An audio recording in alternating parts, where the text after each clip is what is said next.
대전, 세종, 충남 현안과 이슈를 진단하는 5시엔 대세남.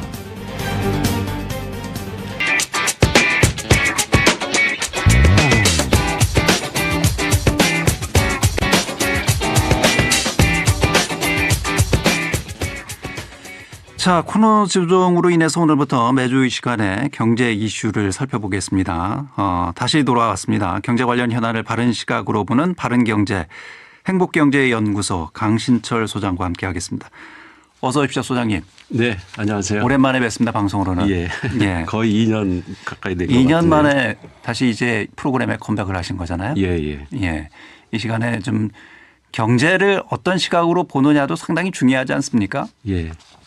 우리 시민 생활에 사실 필수적인 게 경제인데 이거를 한참 다루다가 한 2년 쉬었더니 감각이 많이 떨어진 것 같아요. 예. 올바른 경제 정보를 많은 청취자분들에게 좀 전달을 해 주시길 기대하면서 자, 오늘 첫 순서 진행하겠습니다. 오늘은 어떤 이야기를 좀 나눠볼까요? 예, 대전시의 그 재정 위기 이런 이야기가 자주 나오고 있는데요. 네. 실제로 그 이장호 대전시장의 주요 공약 사업을 포함한 많은 그 시책 사업이 좌초될 그 위기에 처해 있습니다. 네. 그래서 이제 사업을 취소하거나 축소하고 있는 상황인데요. 그래서 오늘 첫 시간에는 대전시의 재정 문제를 살펴보고요. 예. 이로 인해서 그 우려가 되는 지역 문제들을 좀 짚어보도록 하겠습니다. 모든 그 단체나 조직은 재정이 중요하잖아요. 그렇죠. 살림살이를 어떻게 하느냐가 그 단체의 존속 가능성을 지속할 수 있느냐 아니면은 끝낼 수 있느냐. 이걸 판가름할 수 있어서 재정 문제는 상당히 중요한 이슈이고 꼭 짚어봐야 할 부분이지 않을까 싶습니다. 그런데 지방 정부가 공이 다 겪고 있는 문제가 재정 문제이지 않습니까? 맞습니다. 지자체가 이제 스스로 살림을 꾸릴 수 있는 능력을 나타내는 지표를 이제 평균 재정 자립도라고 하는데 이게 전국 17개 시도의 이제 43%거든요. 그러니까 2023년에 45%에서 이게 계속 줄어서 지금 43% 가까이 떨어지고 있고 이런 가운데 전국 17개 그 광역시도 중에서 서울, 경기, 세종 세 군데만 50%를 넘기고요. 네. 그 나머지는 한 30 내지 40% 수준에 머물고 있습니다. 그 대전은 41% 그리고 충남이 한 32% 정도를 유지하고 있어서 대전 충남 지역도 상당히 낮은 걸로 지금 나타나고 있죠. 이건 아마도 지방세 비율도 이제 국세에 비해서 낮고 그 지방 교부세도 계속 줄고 있어서 이런 그 기조가 계속되고 있는 게 아닌가 생각이 들고요. 예. 그러니까 대전만 하더라도 2022년에 1조 2,800억 원 수준이던 그 지방 교부세가 조금씩 줄어가지고 올해는 1조 793억 원이 편성돼서 한 2천억 원이 줄었습니다.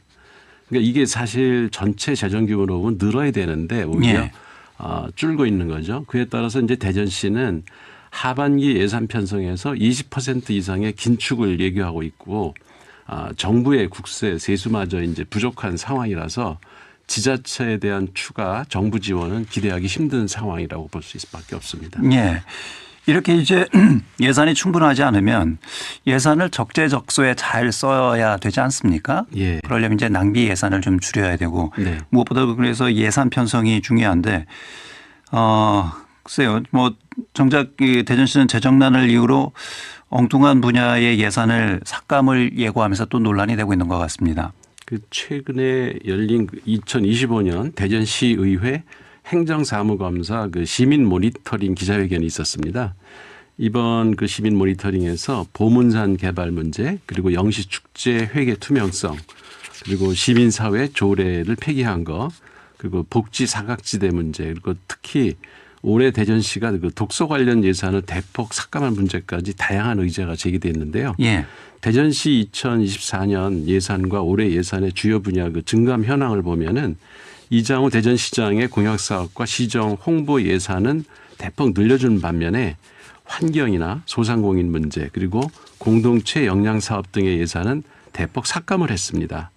지난해 예산을 분석한 자료에 따르면 홍보 담당관 예산이 4억 7,900만 원으로 전년도보다 6.6%나 늘었고요.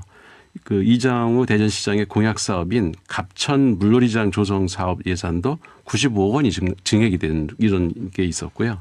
근데 거기에 비해서 소상공인 창업이나 경영 지원 금 185억 원과 그 지역사랑 상품권 발행 운영 예산 43억 원도 감액이 됐고요. 대전 사회적 자본지원센터와 그 대전 인권센터 폐지로 인해서 공동체 역량 사업 지원금이 24억 원이나 이제 삭감이 됐습니다.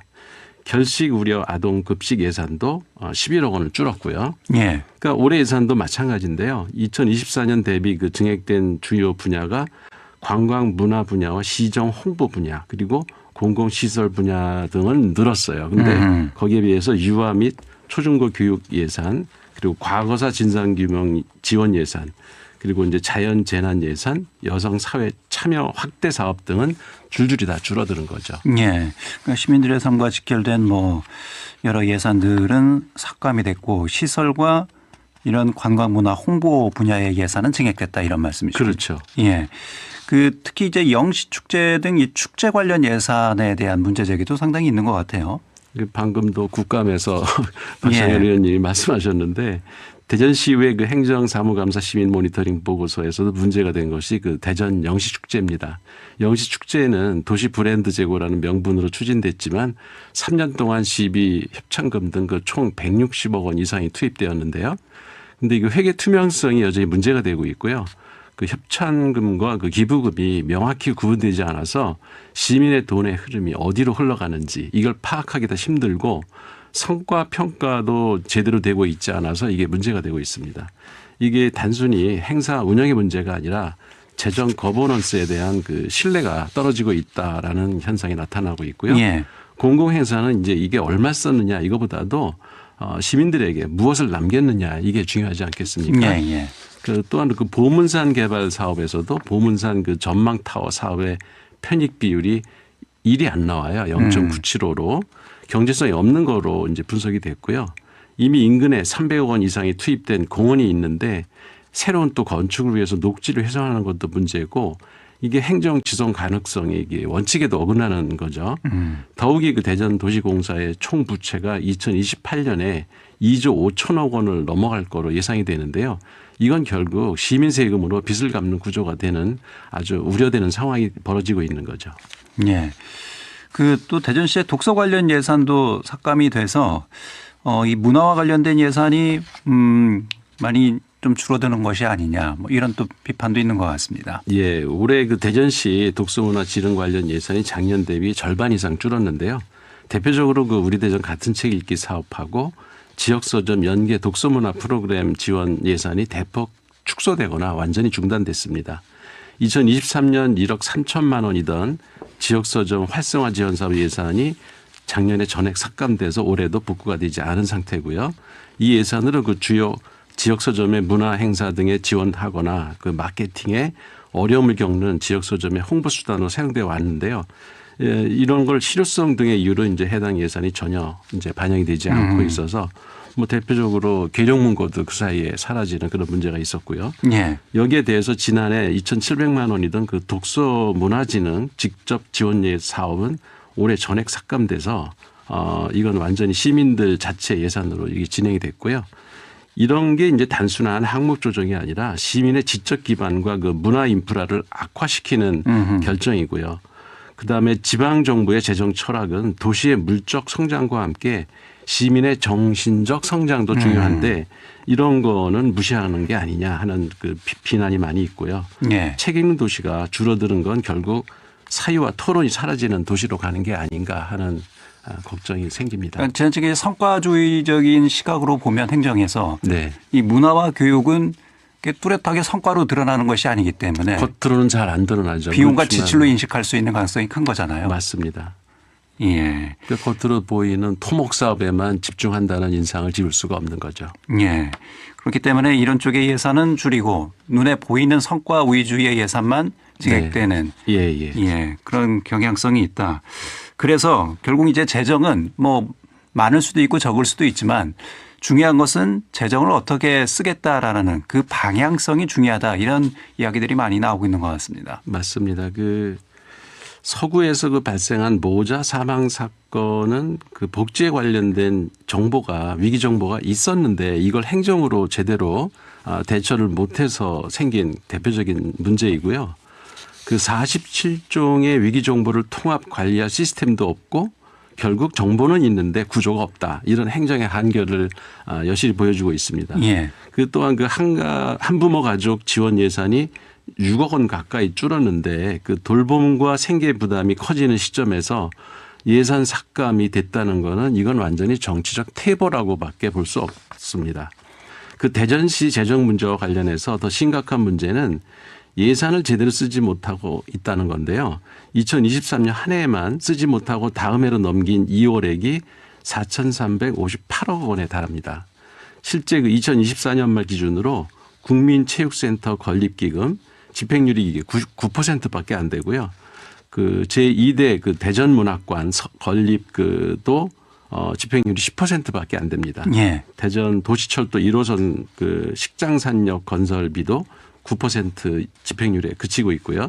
이렇게 시민 생활과 그 직결된 사업들의 집행이 특히 이제 부진한 것으로 나타나고 있습니다.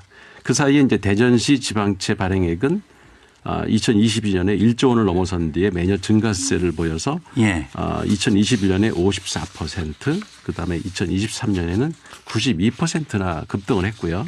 올해도 이제 90% 수준에 이를 전망인데 올해 대전시 지방채 발행액이 1조 5천억을 넘어서 2조 원에 이를 것이라는 분석도 있습니다. 그래서 예. 이런 그 부채는 늘고 정작 시민들의 생활에 밀접하게 관련된 예산 집행은 안 되고 있고 이런 것들이 전반적으로 크게 문제로 지적되고 있는 거죠. 예, 알겠습니다. 자, 오늘 바른경제 대전시 재정과 관련해서 좀 살펴봤습니다. 행복경제연구소 강신철 소장이었습니다. 고맙습니다. 예, 고맙습니다.